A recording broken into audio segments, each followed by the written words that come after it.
Woodpeckers are part of the bird family Picidae,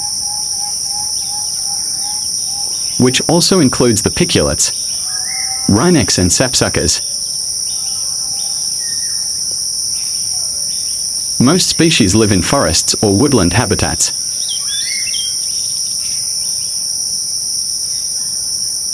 Although a few species are known that live in treeless areas, such as rocky hillsides and deserts, and the Gila woodpecker specializes in exploiting cacti.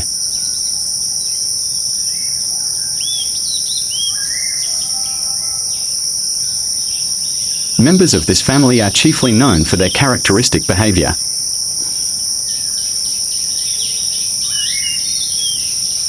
They mostly forage for insect prey on the trunks and branches of trees, and often communicate by drumming with their beaks, producing a reverberatory sound that can be heard at some distance.